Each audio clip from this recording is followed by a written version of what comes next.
Slurped up, my G's. Hope you're doing good. Today I've got a really sick vital bass, which is called the Disciple bass. That's why I've got my hood up, because we're the hooded Dark Disciples. I started a tier on my Patreon a while ago called the Dark Disciples, where there's only 12 spots available. And I don't think anyone noticed that it was up there for a while. But shout out to my G Koba, who recently joined on there. And yeah, on this tier, I'm going to be releasing my music before the official release date. So if you want to like hear some dub plates and things like that, limited spots available, you can join there. And yeah, occasionally I'll throw some other perks in there as well, like this particular bass that we've got today, which is the Disciple bass made with Vital, and it could well be my favourite Neurofunk bass preset I've made so far. Anyway, let's have a little listen to what it sounds like. And then for all of you cheapskates out there who aren't on my Patreon, you can like sort of follow along and copy the patch if you dare. Anyway, here's what it sounds like.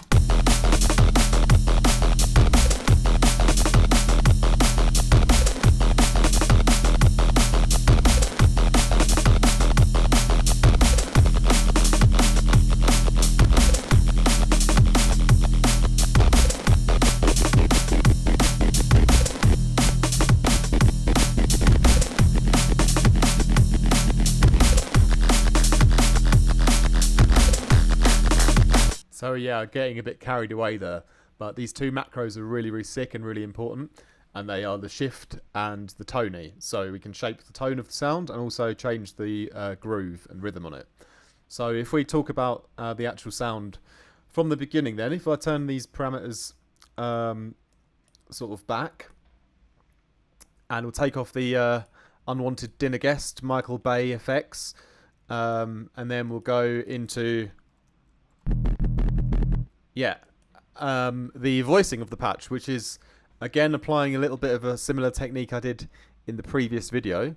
Well, not the previous one, but the one before, where I did Vital, which was the Desert People bass, in which I have used a couple of oscillators going in different directions with their volume automation, but on the same LFO and also at different pitches. But this time we're using triangle waves.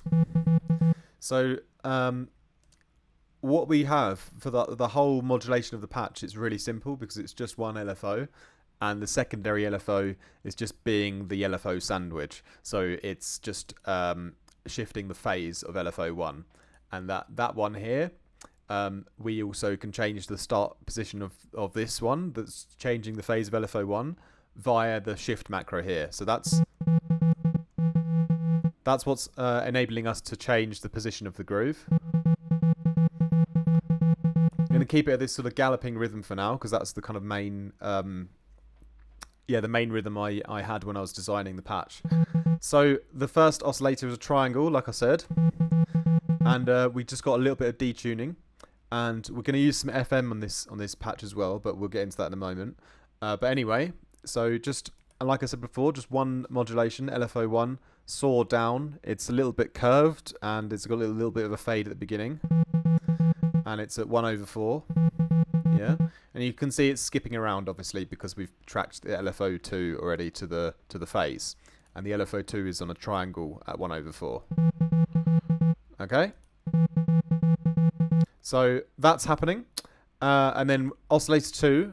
This is going to be another triangle, but this time it's up 3, and this time we're going to go from high to low. So where the first one is going from 0 all the way up to 100, this one's starting at 0.5 and is going down to 0 on the same LFO. Okay, so we got this nice kind of rhythm going on here. Yeah, and then oscillator 3 is going to be a squared off sine wave. So just like a normal sine wave, but with slightly more harmonics and a little bit more, padding out the low end a little bit harder. Yeah, this one's at -24, so it's sort of the sub bass, but with those sort of extra harmonics. Okay, so as you saw, I added in a little bit of FM. So on both of the triangles, we're going to FM from our squared off sine wave. Yeah, there you see it. there's a little bit of movement on both of these FM amounts. So one is this one is just going down a little bit on the LFO one. Everything's just going through that, and this top one is going up a little bit. Yeah. So then we're going to add in a bit of white noise as well, and this time it's going down. So it's not going up on the LFO; it's going the opposite way. So we bring the level up a little bit, and then we pan it, or not pan it, but we modulate the volume to come off a little bit. Okay. So next then is a bit of filtering. So kind of just trial and error, hit and miss here. First one is a oscillator 1 low pass filter. Okay, so obviously does quite a lot to the gets rid of that sort of high-endy, cheesy, synthy part to the first triangle wave, you know. And so we're driving that up, and again modulating it on an LFO to go backwards a little bit. So it's going down and back up again. Then on filter 2, we've got a phaser positive filter, driven up again quite hard, and this time I've set it to modulate basically the other two oscillators. Okay. So that one gives us a little bit more grit and kind of growl and bite into the patch.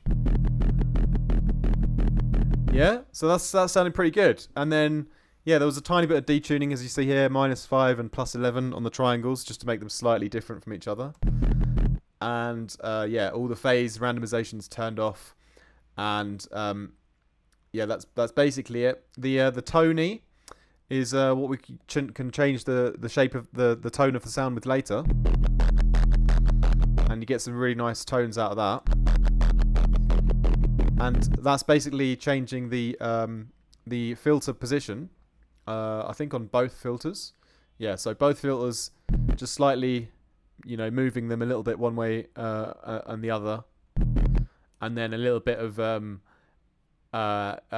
movement, as you see on the FM amounts as well. Especially this one here, this one in the middle is quite high already, but it goes even higher, and that's what gets that sort of more gritty high-end sound out of it here.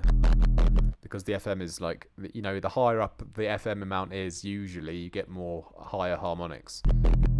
So you often have to be careful with that. In this case, it works quite nicely because the waves are pretty, the wave tables are pretty simple. Like they don't like have two. It's not like saw waves and square waves that would become then really, really sort of ringy in the high end.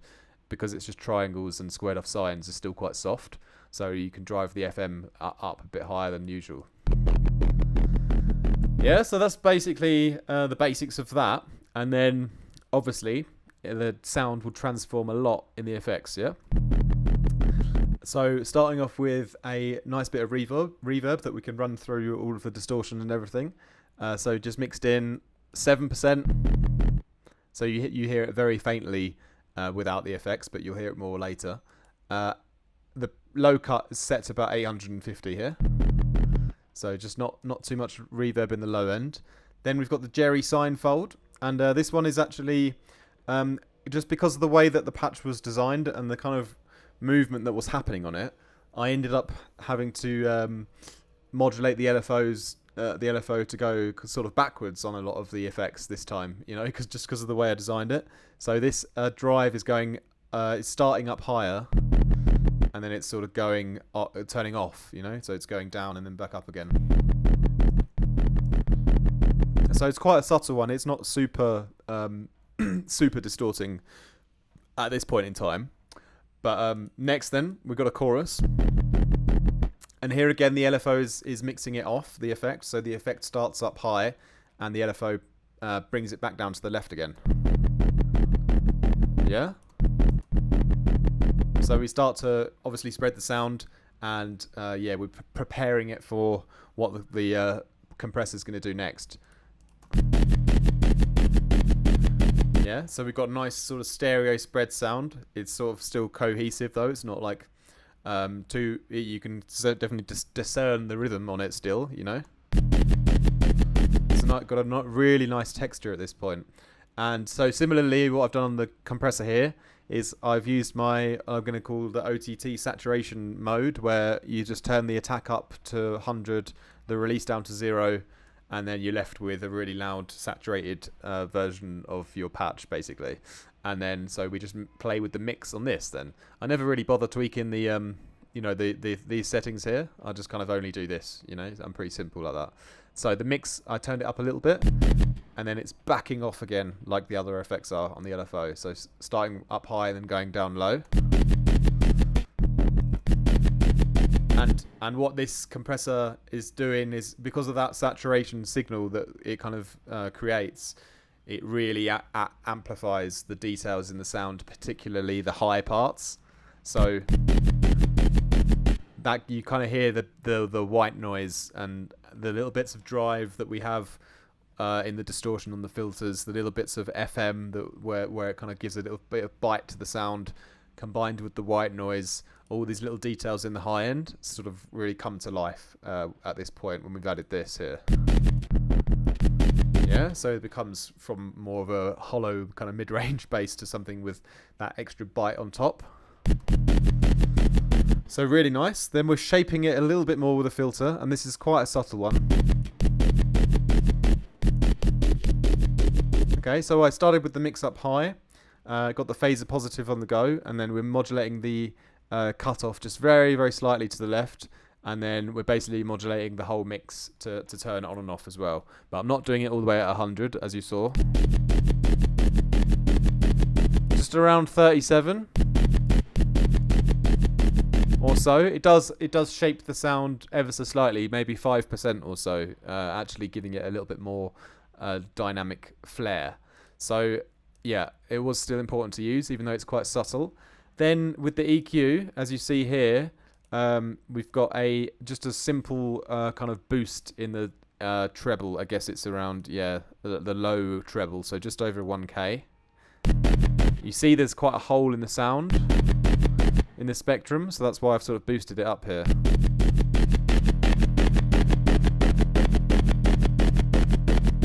You see it really benefits from having that gap filled in a bit. The whole sound becomes a little bit more alive in the treble then.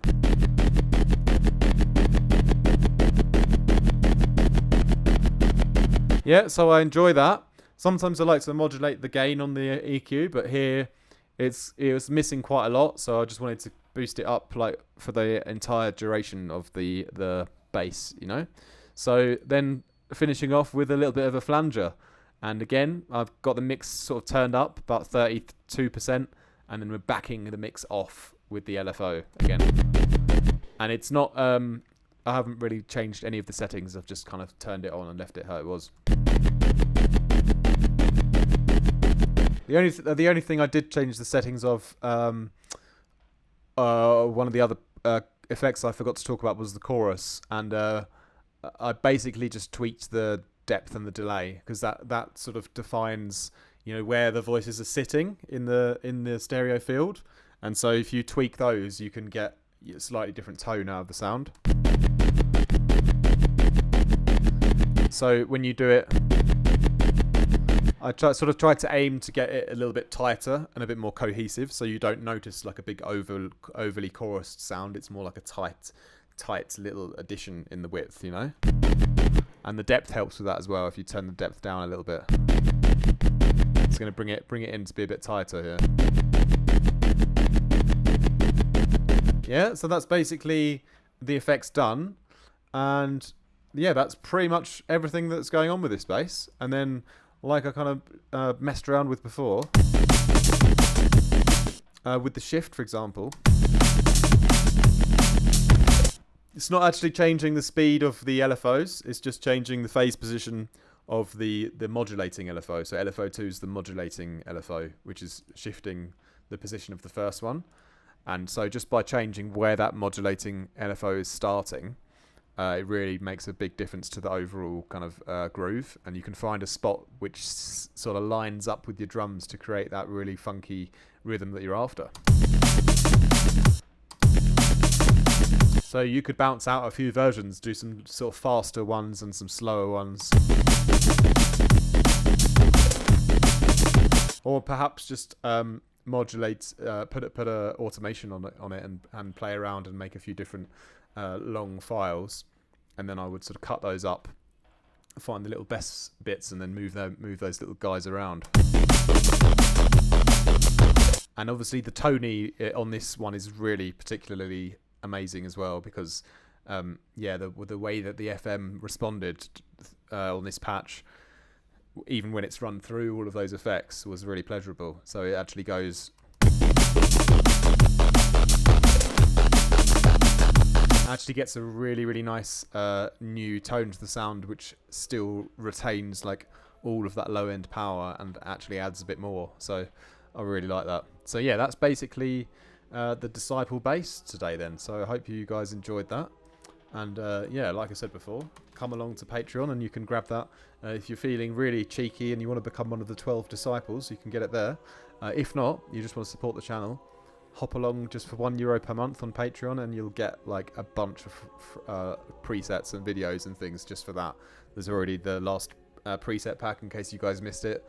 The Netherworld, which has 10 Wicked Vital presets as well, all just for €1 measly. So thanks a lot for watching, my G's. Really appreciate you, and if you watched it all the way to the end, then max respect to you, my G's, and have a great rest of your week. Happy producing. Peace.